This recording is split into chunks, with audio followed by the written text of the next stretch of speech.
Zee TV ప్రేక్షకులకు నమస్తే. నేను స్వప్న, జర్నలిస్ట్. వరంగల్ పార్లమెంట్ నియోజకవర్గంలో ఉన్నాను.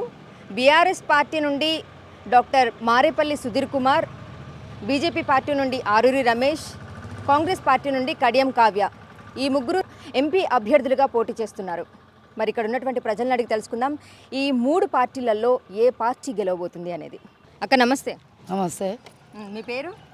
నా పేరు భైరవేన సరోజన యాదవ్. సరోజన యాదవ్. ఎక్కడ మీది? మాది కిలారంగల్ మధ్యకోట. ఇక్కడే. అయితే గత మనం 40 సంవత్సరాల నుండి పార్టీలు పనిచేస్తాం. ఏ పార్టీకి ఓటేస్తారు? మేము కాంగ్రెస్కి ఇస్తాం మేడం. కాంగ్రెస్కి ఇస్తారు. ఎందుకంటే గతంలో కూడా కాంగ్రెస్లో ఉంటే మేము మధ్యలో టీఆర్ఎస్కి పోయినాం. అయితే సోనియా గాంధీ మనకు 60 ఏళ్ళ నుండి మాకు తెలంగాణ కావాలని కొట్లాడితే ఆమె కృతజ్ఞతతోని తెలంగాణ తెచ్చింది. ఆ కృతజ్ఞత మర్చిపోయి మధ్యలో అందరూ వేరే పార్టీ పెట్టిళ్ళు. ఇక అలా పోయినాక మమ్మల్ని దోసుక తినడు తప్ప మాకేం న్యాయాలు జరగలే. ఎవరికి ఉద్యోగాలు ఇవ్వలే. మా ఇంట్లో ముగ్గురు చదివిళ్ళు, వాళ్ళకి ఇవ్వలే. ఎంతోమంది విద్యార్థులు ఆత్మహత్యలు చేసుకున్నారు. అన్ని పెట్రోల్ పోసుకొని చచ్చిళ్ళు, తెలంగాణ తెస్తే తెలంగాణ ఒక్క ఆయనే జేబులో పెట్టుకొని ఎంజాయ్ చేసిండు. మరి ఇంతమంది ప్రజలు విద్యార్థులకు ఆటోలు తోలుకుంటూ తాగుబోతులు తయారై రోడ్డు మీద పడ్డారు. కాబట్టి మళ్ళీ అందరికి విసుకెత్తి మార్పు రావాలని కాంగ్రెస్. ఆటోలు అన్నారు మీరు. ఆటోలు కూడా అసలు అంటే మాకు ఫ్రీ బస్సులు, మహిళలకి ఫ్రీ బస్సులు పెట్టడం వల్ల అదొకటి. ఇప్పుడు వీళ్ళ లాభాల కోసానికి, వీళ్ళ గెలుపు కోసానికి ఇంకా ఉద్యోగాలు ఇస్తామని మార్పులు చెప్పక వీళ్ళకు స్కీములు, ఈ బస్సు ఫ్రీ, తర్వాత కరెంటు ఫ్రీ. అంటే కరెంట్ అంటే ఒక ఇచ్చింది కరెక్టే, కానీ ఇలా మా వాళ్ళది, ఈ నాయకులది, పెద్ద తలకాయలది ఇది పొరపాటే. ఏది బస్ 6 గ్యారెంటీలు ఉన్నాయి, ఏవి కూడా సరిగ్గా అమలు అవ్వట్లేదు అని చెప్పేసి విమర్శ ఉంది. ఒక 2 వచ్చినాయి. ఇప్పుడు కరెంటు ఫ్రీ అని అన్నాడు. ఓకే, కరెంటు ఫ్రీ, మేము కడతలేం బిల్లు. తర్వాత ఈ మాకు 3000 4000 ఇస్తానన్నాడు కానీ ఇవ్వలే. అవే 2016లో పడుతుంది. ఓకే, అది పాతదే కంటిన్యూ అవుతుంది. తర్వాత బస్సు ఫ్రీ అన్నాడు కానీ ఆ బస్సుది కొంచెం ఇబ్బంది అవుతుంది. ఎందుకంటే ఫ్రీ అనే వరకు అందరూ అటు ఇటు ఇళ్ళల్లో ఉండేటోళ్ళు కూడా పోతారు. కాబట్టి అది కొంచెం తప్పు ఆప్షన్ లెక్కనే అవపడుతుంది. తర్వాత ఇంకేంటిదంటే ఈ కరెంట్ ఫ్రీ అన్నాడు. ఓకే, మళ్ళీ తర్వాత ఈ 6 గ్యారెంటీలు ఏదో ఉన్నది, రేషన్ కార్డు, గ్యాస్ది పడ్డది. ఓకే, ఇప్పుడు ముఖ్యానికి కావాల్సింది, పేద ప్రజలకు కావాల్సింది రేషన్ కార్డు.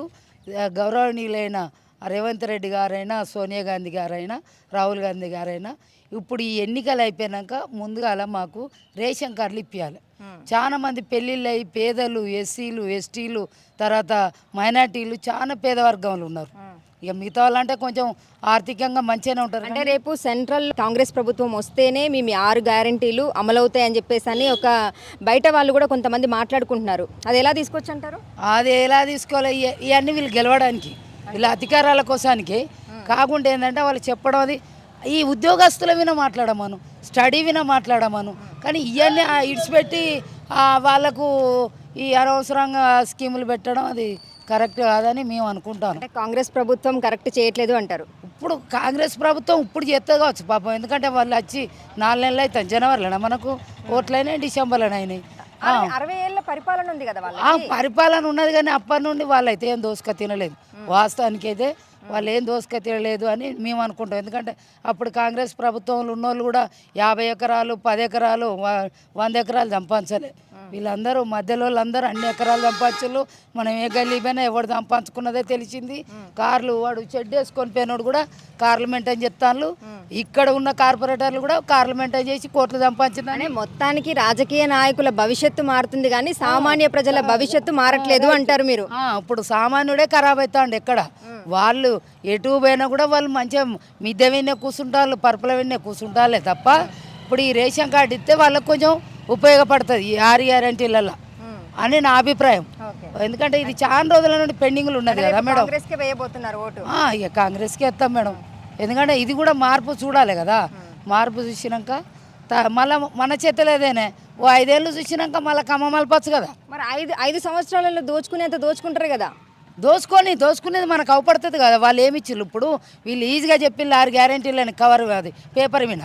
వీళ్ళు ఏమి ఇచ్చిళ్ళు, ఎన్ని దోసుకున్నారని ఇప్పుడు కేసీఆర్ ప్రభుత్వం మనకు అన్ని చెప్పింది కదా. ఆయన ఏం చేయలేదు కాబట్టి మార్పిచ్చిళ్ళు. మళ్ళీ ఇప్పుడు కూడా ఈ 6 గ్యారెంటీలలో ఏమేమి చెప్తానని చూసి మార్పిస్తారు. అంత ప్రజల చేతుల్లో ఉన్నది కదా మేడం. అది సంగతి. ప్రజల బ్రతుకులు మాత్రం అలాగే ఉంటున్నాయి, వాళ్ళు మాత్రం భవిష్యత్తు బాగుంటుంది. ఉన్నోడే బతుకుతాడు ఇక్కడ. ఈ కార్యకర్తలు బతికేది లేదు. ఈ కార్యకర్తలు ఇంటింటికి తిరిగి ఓటేసి ఇవన్నీ కష్టాలు పడి ఆ కార్యకర్తలు బతకడం లేదు. ఉన్నోడే బతుకుతాడు. ఎప్పుడు బూర్జా పార్టీ నుండి బతికటోళ్ళే బతుకుతాడు. స్టడీ ఉన్నోడే బతుకుతాడు, ఉన్నోడే బతుకుతాడు. ఇక్కడ లేనోడు ఎప్పుడు లేనట్టుగానే ఉంటాడు. సో మీ ఓటు ఇప్పుడు కాంగ్రెస్ పార్టీకి కాంగ్రెస్ పార్టీకి వేసి 5 ఏళ్ళు చూస్తాం, చూసినాక కథం ఓం నమ శివాయ చేస్తాం. అంతే, దాని ఏమున్నది, అంతే, అంతా మన చేతులు ఉన్నాయి కాబట్టి. ఇక మేము కూడా కష్టపడతాను. నా 3 బిడ్డలు చదివిండ్రు. బీడీ చేసింది ఒక అమ్మాయి, తర్వాత పీజీ చేసింది, ఒక ఆమె ఇంటర్ సెకండ్ ఇయర్ చేసింది. ఆయన ఏం చేస్తారు, ఏం చేపిస్తారు మీ పిల్లల్ని? రేపు ఏం చేపిస్తారు? ఏం చేపిస్తాం? ఎవడేమి ఇచ్చిండని ఏం చేపిస్తాం? అందరు చదువుకొని పొయ్యిలు ఊదుకుంటారు పెళ్ళిళ్ళు చేసుకొని. ఇగో నేను షాపు పెట్టుకున్నా. కానీ అందరూ ఉద్యోగాల కంటే రాజకీయాల్లో కూడా రావాలి. యువత, చదువుకున్న యువత ఎవరైతే ఉన్నారో రాజకీయాల్లో వచ్చినప్పుడు అప్పుడు భవిష్యత్తును మార్చొచ్చు, మన భవిష్యత్తును మనం మార్చుకోవచ్చు. రాజకీయంలో నేను 30 ఏళ్ళ నుండి తిరుగుతాను. వాడు ఎవడెల్లా చొరబడనియాలి, అందులో బోకర్ మాటలు మాట్లాడాలి. లుచ్చ పనులు చేసినోనికే పైసలు ఉంటాయి, లంగ మాటలు మాట్లాడిన వాళ్ళకి పైసలు. నిజాయితీగా బతికేటోని పక్కకే పెడతారు ఎవరు. ఎందుకంటే మనం నిజాయితీగా మాట్లాడతాం కాబట్టి. ఎక్కడ గవే 200 కూలి ఇస్తాడు, మాకు 200 కూలి ఇస్తారు.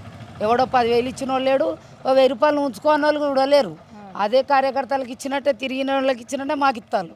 మాకు ఎవరు పిలిచి ఇచ్చిన వాళ్ళు లేరు. కొండ సురేఖైనా ఎవరైనా కూడా. అది సంగతి. Thank you. మీ నెంబర్ ఏంటి మేడం? అప్పుడప్పుడు తీసుకుంటాం. నాన్న నమస్తే. నమస్తే. ఏం పేరు? జనార్దన్. జనార్దన్. ఎవరికి వేస్తారు ఓటు? టిఆర్ఎస్. టిఆర్ఎస్ అంటే బీఆర్ఎస్? బీఆర్ఎస్ ఉంది కదా. ఎవరో తెలుసా ఎంపీ అభ్యర్థి? నాకు మాకు ఆయన ఎరకలేదా? పేరేంటిది? అది ఇదే శంకర్. సుధీర్ కుమార్. సుధీర్ కుమార్. డాక్టర్ మారేపల్లి సుధీర్ కుమార్. బీఆర్ఎస్ పార్టీకి వేస్తానంటావు? ఇక్కడనే ఉన్నాయి కదా. ఈ పెట్టింది ఎవరు? సుధీర్ కుమారేనా? సుధీర్ కుమారే. ఆయనకి వేస్తావా? దేనికి? మా కారు గుర్తు. కారు గుర్తే సుధీర్ కుమారే. ఎందుకు వేస్తావు అంటున్నా? 9.5 సంవత్సరాలు చేసాడు, సరిగ్గా పరిపాలించలేదు 5 అని చెప్పేసి అని, నీళ్లు నిధులు వాళ్ళింటి వాళ్ళకి వెళ్ళాయని చెప్పేసి అని అందరూ అంటున్నారు కదా.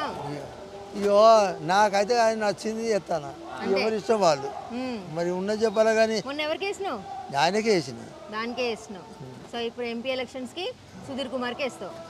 నాన్న నువ్వెవరికి వేస్తావు? నాన్న ఆయన కాంగ్రెస్కి వేస్తా. నీ పేరేంటిది? నా పేరు నరసింహరావు. కాంగ్రెస్. ఇద్దరు ఫ్రెండ్సా? కాదు, చుట్టం దగ్గర. చుట్టమా? ఈ నానేమో బీఆర్ఎస్ కి, మేము ఇద్దరం బావమరుదులు అవుతాం. బావమరుదులు. బావేమో బీఆర్ఎస్ కి, కాంగ్రెస్ కి. ఎవరి ఇష్టం వాళ్ళే. సో కాంగ్రెస్ కి ఇస్తావు. మరి ఏమైంది 6 గ్యారెంటీలు? ఏమైంది 6 గ్యారెంటీలలో ఒక బసే ఉచితంగా పెట్టిండు. మొగోళ్ళు నిలబడి ఉంటే ఆడోళ్ళు కూర్చుంటారు. మొగోళ్ళకి ఇబ్బంది అవుతుంది బస్సు. మరి మహిళలే వ్యతిరేకిస్తున్నారు కదా బస్ని. మహిళలే వ్యతిరేకిస్తున్నారు కదా నాన్న బస్సుని. మరి ఏమంటావు? ఏమో ఇక ఆ సంగతికి అంత దూరం నాకు ఆలోచన రాదు కానీ. కావ్యకేస్తారు ఓటు, కావ్యకేస్తారు కాంగ్రెస్. కాంగ్రెస్ తరఫు నుంచి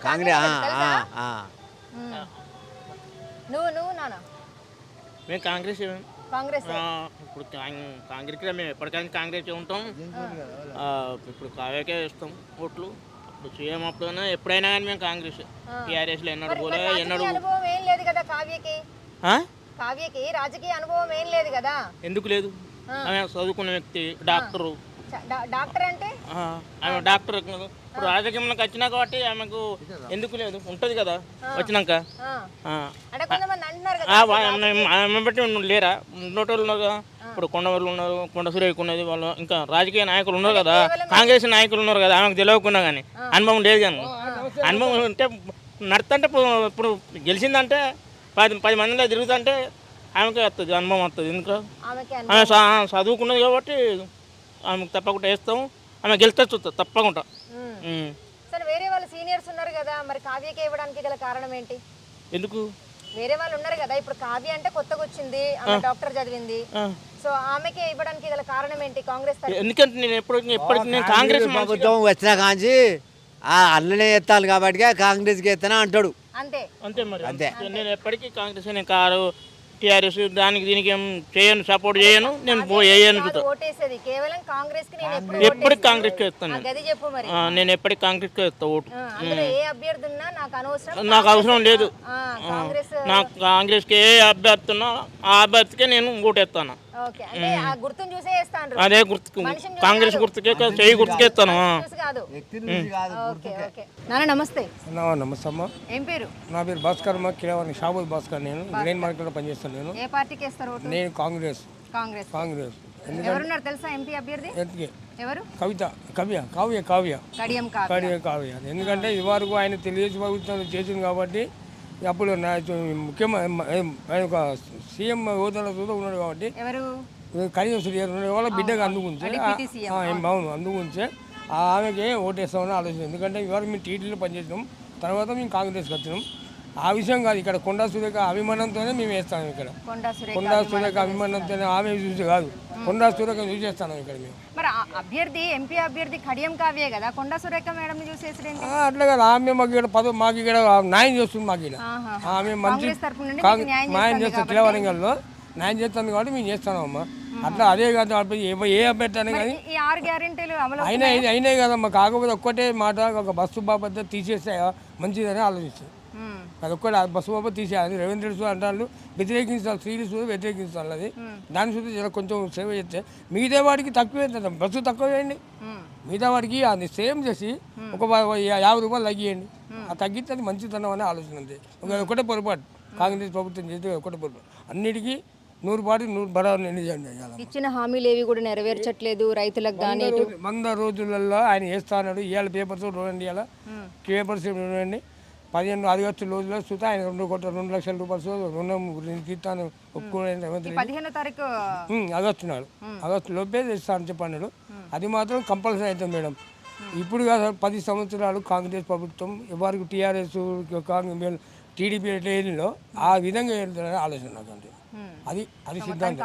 కాంగ్రెస్కి మొత్తం కిలావరంగా 3 కోటలు మేడం, 3 కోటలు కాంగ్రెసే మొత్తం. టీఆర్ఎస్లు మానవుడు లేరు ఇక్కడ. ఇదివరకు అంతా టీఆర్ఎస్ ఉండే, సిపిఎం ఉండే, ఫస్ట్ ఎంసీపీఐ ఉండే, అన్ని పార్టీలు పోయినాయి మేడం. ఇప్పుడు అందుకుంటే కాంగ్రెస్ మొత్తం 3 కోటాలు కాంగ్రెస్కి. కాంగ్రెస్ మొత్తం ఏ పార్టీ వస్తుంది అంటారు, బీజేపీనా కాంగ్రెస్ మేడం? ఒకటే కాదు, ఒకటి బీజేపీ అని అంటారు, కొంతమంది కాంగ్రెస్ అంటారు మేడం. మీరు ఏ పార్టీ వస్తే బాగుంటుంది అనుకుంటున్నారు? బీజేపీ వస్తేనే బాగుంటుంది మేడం. బీజేపీ వస్తే అదే నా ఉద్దేశం. ఇక్కడ స్టేట్ లో అయితే కాంగ్రెస్ రావాలి, సెంట్రల్ లో అయితే బీజేపీ రావాలి. ఎందుకంటే ఆయన చేసే పదవులు మంచితనం ఉంది. మోదీ చేసేది ఆయన ఉంటేనే మనం ఇలా బతుకుతాను. మనం ఆయన లేకపోతే ఇలా బతికేది కాదు. సరే సార్ నమస్తే. నమస్తే. మీ పేరు? దస్తగిరి. దస్తగిరి. ఎవరికి ఓటేస్తున్నారు రేపు? ఎవరికి ఓటేస్తున్నారు? నేనా?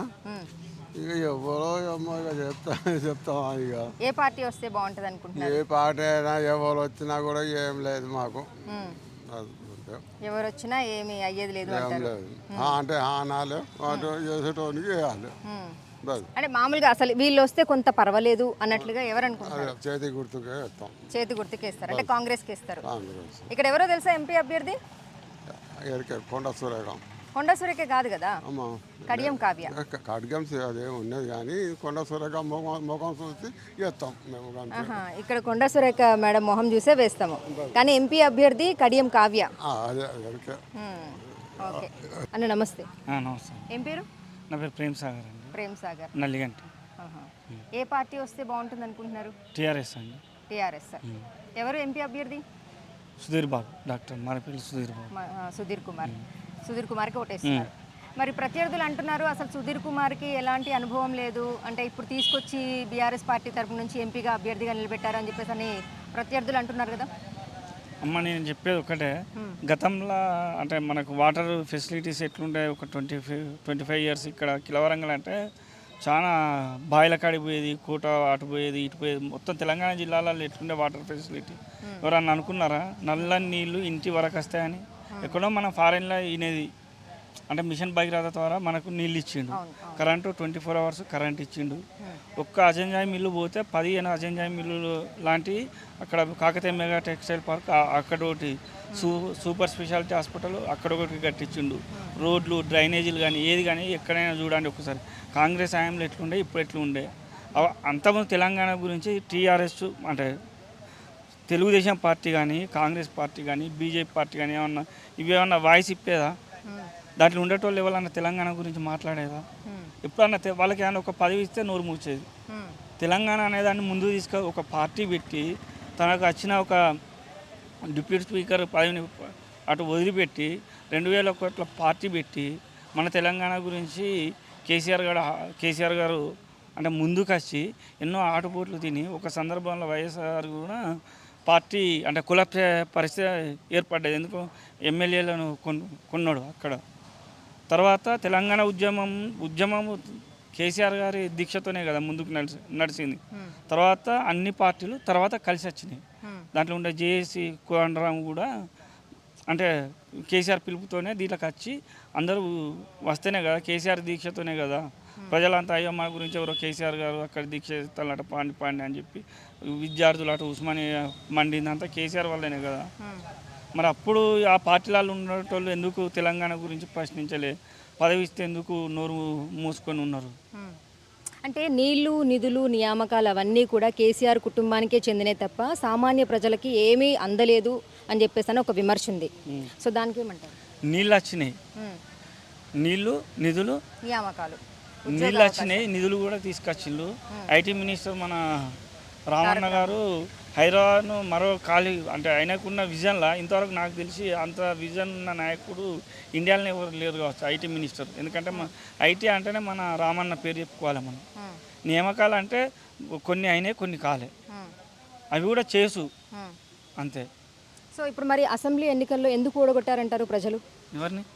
బీఆర్ఎస్ పార్టీని ఎందుకు ఓడగొట్టారు? ప్రజలు వాళ్ళే మోసం చేసుకున్నారు, మోసం చేసుకున్నారు. ఎందుకంటే కేసీఆర్ ఒక విజన్ ఉన్న నాయకుడు, కేసీఆర్ ఒక గొప్ప నాయకుడు. ఎందుకంటే నేను ఉస్మానియా యూనివర్సిటీలో బీఈడి చేసిన, కేసీఆర్ పిలుపు మేరకే నేను ఉస్మానియా యూనివర్సిటీని వదిలిపెట్టి కిలవరంగల్ ఉండి ఉద్యోగం చేసినంటే అర్థం చేసుకో కేసీఆర్ గొప్పతనం ఏందని. అంటే ఈ ఫోన్ ట్యాపింగ్ ఆరోపణలు కూడా ఎదుర్కొంటున్నారు కదా వీటన్నిటికీ. ఇప్పుడు బీఆర్ఎస్ ప్రభుత్వము ఫోన్ ట్యాపింగ్ చేసింది అదని చెప్పేసి ఆరోపణలు కూడా ఎదుర్కొంటుంది కదా, దాని మీద అది ప్రతిపక్షాలు చేసేటువంటి ఒక పెద్ద కుట్ర అండి. ఇంకొకటి ఏంటంటే ఇక్కడ కాంగ్రెస్ బీజేపీలు వస్తే తెలంగాణలో ఉన్నటువంటి ఖనిజ సంపద ఉంది కదా, ఇవన్నీ బడా కంపెనీలకు కట్టబెట్టి ఇక్కడ తెలంగాణ కల్చర్ ఉంది కదా, ఈ కల్చరు ఈ మన భాష, మన యాస, మన తిండి మొత్తం కొల్లగొట్టి పోయి దీన్ని సర్వనాశనం చేయడానికి కాంగ్రెస్ బీజేపీ ప్రభుత్వాలు పెద్ద కుట్ర పన్నినాయి. ఇంకొకటి అంతకుముందుకు మనం పెద్ద ఎన్కౌంటర్లు ఏం చూడలే. మొన్న పూజారి కాంకేర్లా మొన్న 29 మంది మావోయిస్టులను అతి కిరాతకంగా అంటే కాల్పులు చేసి అక్కడ బీజేపీ ప్రభుత్వము ఇక్కడ కాంగ్రెస్ ప్రభుత్వం భయంకరంగా చంపింది. అంటే మనోళ్ళు అంటే దానికి కాంగ్రెస్ ప్రభుత్వము బీజేపీ ప్రభుత్వాలే మెయిన్గా పాత్ర వహించింది. అంతకుముందుకు ఎన్కౌంటర్లనైనా మళ్ళీ ఎన్కౌంటర్ల పేరు పెట్టి మళ్ళీ ఎన్కౌంటర్లు ఎత్తాను, మళ్ళీ లాకప్ డెత్తులు అవుతాయి. మళ్ళీ ఇది అంటే మళ్ళీ యువత టీఆర్ఎస్ ప్రభుత్వం రాకపోతే మళ్ళీ మావోయిజం వైపు మొగ్గు చూపుతుంది, అది పక్క. అయితే ఇప్పుడు ఆరూరి రమేష్కి ఏమో 2 సార్లు ఎమ్మెల్యేగా గెలుపొందారు బీఆర్ఎస్ పార్టీ తరపు నుండి. ఇప్పుడు కడియం కావ్యకి చూస్తే రాజకీయ అనుభవం అసలు లేదు, కాకపోతే వాళ్ళ నాన్నగారికి అనేక విభాగాల్లో చేసినటువంటి అనుభవం ఉంది. ఎమ్మెల్సీ అయితే ఏంటి, లేదంటే కనుక డిప్యూటీ సీఎం అయితే ఏంటి, సో ఈ విధంగా ఎంపీ అయితే ఏంటి, అన్నీ చేస్తారు. తన మొహాన్ని చూసి ఇప్పుడు కడియం కావ్యకి ఓట్లు వేస్తారా, లేదంటే కనుక ఆరూరి రమేష్ తనకు ఓటేస్తారా? ఇలాంటి అనుభవం అంటే 2001 నుండి మారేపల్లి సుధీర్ కుమార్ బీఆర్ఎస్ పార్టీలోనే ఉన్నారు, కానీ ఏ విధంగా వేస్తారు మారేపల్లి సుధీర్ కుమార్ గారికి ఓట్లు, ఏ విధంగా వేస్తారు అనుకుంటున్నారు ఈ ప్రజలు? ఇద్దరిని నంబరు ప్రజలు. Aruri Ramesh number, Kadiyam Srihari number. ఎందుకంటే కడియం శ్రీహరి టీఆర్ఎస్ను మోసం చేసి వచ్చిన వ్యక్తి. ఈ ఆరూరి రమేష్ మన టీఆర్ఎస్ పార్టీని మోసం చేసి వచ్చినాడే. కడియం శ్రీహరి కూడా మంచి పదవులు అనుభవించి అప్పుడు టీడీపీలో వాళ్ళకు వంత పాడినోడు. ఏ ముఖ్యమంత్రి ఉన్నా ఆయన పక్కన పోయి చేరుతాడు, వాళ్ళతోని డబ్బా కొడతాడు. అధికారంలో ఏ పార్టీ ఉంటే ఆ పార్టీ పోయి వత్తాసు పలికే వ్యక్తి ఆయనే. ఈయన పార్టీని మోసం చేసి ఈయన పోయినోడే. ఇద్దరిని ప్రజలు నమ్మరు. వరంగల్లో మాత్రం టీఆర్ఎస్ పార్టీ ఖచ్చితంగా ఈ దెబ్బతోని మళ్ళీ టీఆర్ఎస్ పార్టీ రాబోయే ప్రతి ఎలక్షన్లో బంపర్ కొడుతుంది. నెక్స్ట్ 5 ఏళ్ళలో కూడా టీఆర్ఎస్. ఈ 17 ఎంపీ సీట్లలో రేపు సెంట్రల్లో ఎన్ని సీట్లు గెలుస్తాయి అనుకుంటున్నారు బీఆర్ఎస్ పార్టీ తరపు నుండి? నాకు తెలిసి ఒక 12 వస్తాయి అనుకుంటాను. 12? ఎందుకంటే వీళ్ళ మీద నమ్మకం లేదండి, రేవంత్ రెడ్డి మీద కానీ వీళ్ళ మీద నమ్మకం లేదు. ఎందుకంటే ప్రజలు వాళ్ళు అంటే వాళ్ళు అంటే కోల్పోయిన అనేది వాళ్ళకి ఇప్పుడు అర్థమవుతుంది. ఇప్పుడు ఒకటి మేడం, టీఆర్ఎస్ మేనిఫెస్టో తీసుకోండి, ఈ వీళ్ళ కాంగ్రెస్ మేనిఫెస్టో తీసుకోండి. టీఆర్ఎస్ మేనిఫెస్టోనే కాంగ్రెస్ మేనిఫెస్టో ఉంటుంది. వాళ్ళు పెట్టిన దానికి చాలా దగ్గర సంబంధం ఉంటుంది. పెన్షన్ కానీ ఏది కానీ చాలా దగ్గర సంబంధం ఉంటుంది. టీఆర్ఎస్ మేనిఫెస్టోనే కాపీ కొట్టింది కాంగ్రెస్ ప్రభుత్వం. కానీ ప్రజలు కాంగ్రెస్ని గెలిపించారు కదా, 9.5 ఏళ్ల పరిపాలన బీఆర్ఎస్ది నచ్చలేదు కానీ ఇప్పుడు కాంగ్రెస్ ప్రభుత్వాన్ని గెలిపించారు కదా, మరి 6 గ్యారెంటీలు అమలవుతున్నాయా? ఎక్కడ అండి అమలవుతానే? గ్యాస్ ఇస్తా అన్నాడు, ఇస్తాడా? 2500 పింఛన్ అన్నాడు, ఇస్తాడా? తులం బంగారం అన్నాడు. మంచిగా కళ్యాణ లక్ష్మి వచ్చి మా అందరం మంచిగా పెళ్ళిళ్ళు చేసుకొని మంచిగా సుఖంగా ఉండేటోళ్ళు, అత్తమామలతో ఏ లొల్లి లేకుండా. కళ్యాణ లక్ష్మి నేను కూడా అంటే నా పెళ్ళి కూడా కళ్యాణ లక్ష్మి వస్తే మా అత్తారాలు నాకు బిడ్డగిన పెడితే నేను సంతోషించిన వ్యక్తిని. ఇప్పుడు కళ్యాణ లక్ష్మి లేదా, 2500 పింఛన్ లేదా, గ్యాస్ నా 500కి వస్తా అంటే గ్యాస్ గురించి ఎదురు చూసి చూసి కళ్ళు కాయలు కప్తాను. గ్యాస్ ఇస్తలేడు, ఏమి ఇస్తలేడు. ఎట్లా అండి ఫ్రీ అని పెట్టి? మొత్తానికి మీ ఓటు మారేపల్లి సుధీర్ కుమార్ గారికి అంటారు. పక్కా ఉంటుంది. Okay, thank you sir.